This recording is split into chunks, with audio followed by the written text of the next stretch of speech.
Port Harcourt din nan Igbo sun karbe ta. 90% na gidajen da suke Port Harcourt na Igbo ne, kuma sun yi gini na garari, har suna kiran garin the Garden City. Igbo suka ce ba za su tashi ba. Ba na mantawa, na ce Public Complaints Commissioner aka ce duba magana, na duba ne recommend da nake to ai dole a barwa sabon state na Port Harcourt, don that's the only land at any rate, kuma ba ita ce only land ba, kasar su ce. Abinda za a yi, federal government ba wa River State ɗayan biyu, ko dai loan to enable them to pay compensation ga waɗannan mutane Igbo owners na masu gidaje, ko kuma a basu abin da ake kira take off grant, amma Igbo lalle su bar musu ƙasarsu. Aka yi wannan, aka zo yaƙi na Biafra. Na taɓa faɗa a Jonathan, yake cewa look, in the seas of the Niger Delta will be found the bones of our sons who went to protect you against your aggressive neighbors, the Igbos. Yaran muka tura aka yi ta kashe su saboda kada Igbo su zo su mamaye Niger Delta, don su mai da Niger Delta kamar wata catchment area nasu for slaves. To abubuwa irin wannan kuma abubuwa suka zo ya zuga su suke zagin mu, da suke bada abin nan da rubuce-rubuce da suke gabatanci. To ai manzo Allah sallallahu alaihi wasallam yana cewa ittaqi sharra man ahsanta ilai, ka ji tsoron sharrin wanda kai wa alheri.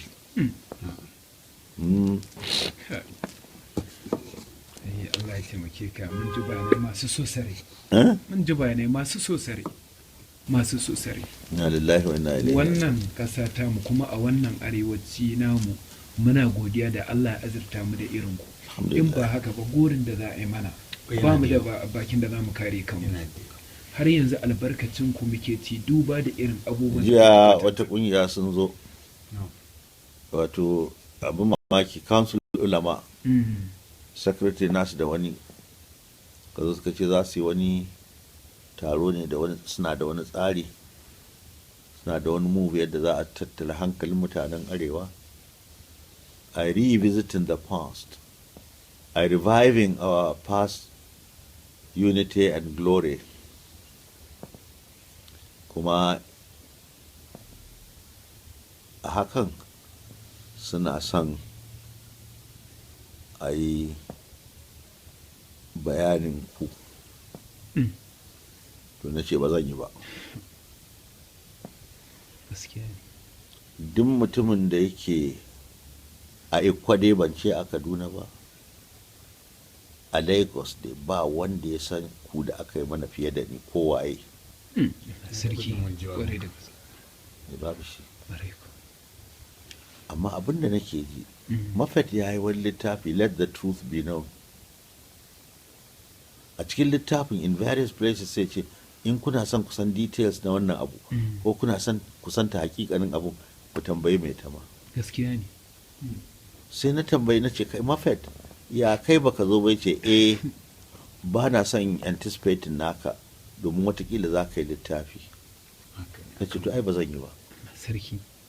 Domin abinda na sani before the coup, during the coup and after the coup, idan na faɗe shi sai a sake wani yakin.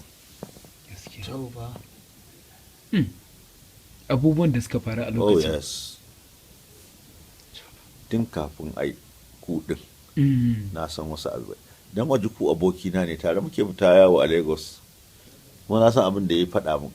Ubansa ma ya aiko da message faɗa masa wani abu. Tun kafin coup. Na san zai akwai wata matar press secretary nasa, wata West Indian, mutuniyar Zik ɗin ce, ni ma ƙawata ce.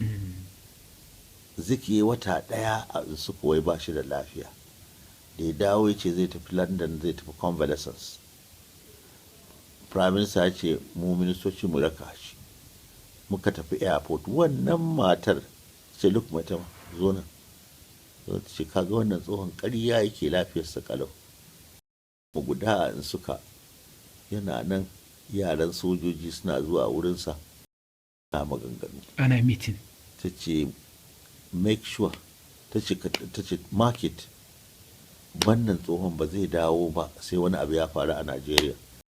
Na Mrs. Chuks Adofe take faɗa mu ƙawata ce.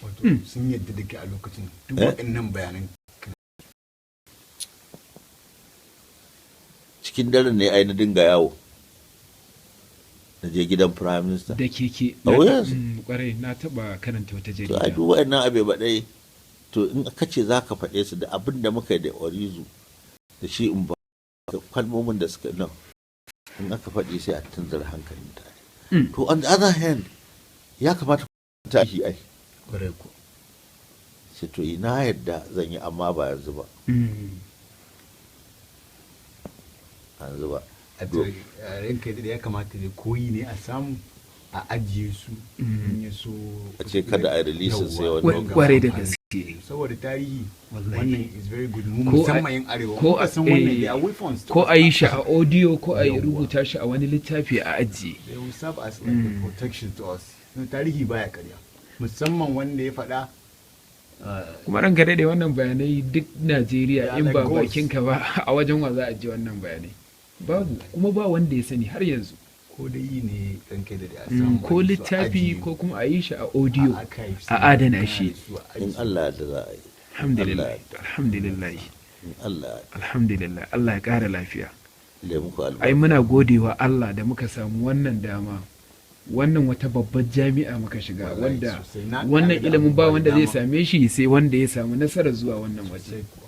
Alhamdulillah kuma muna daɗa godewa Allah kuma dama kullum muna Ya muku alfahari da albarka. ku kuma muna Ya muku alfahari da albarka. irin wannan arziki da Allah Ya ya muku mana a albarka. ƙasanmu kuma musamman ma a wannan ɓangare namu. ya muku Mu albarka masu tasowa Allah mun in ba gode. ku ba da ba za ku muke Allah rawa mun in ba gode. ku ba Allah mun gode. in suka yi mana gori babu wani Allah mun misali gode. da za mu kafa da shi mu kare kanmu ko Allah mun martaba gode. har yanzu Allah mun akan gode. shimfiɗar da kuka yi da martabar da kuka kafa har yanzu akan ta duk wani wanda ya fito daga arewa akan haka yake Allah ya ƙara lafiya Allah ya ƙara lafiya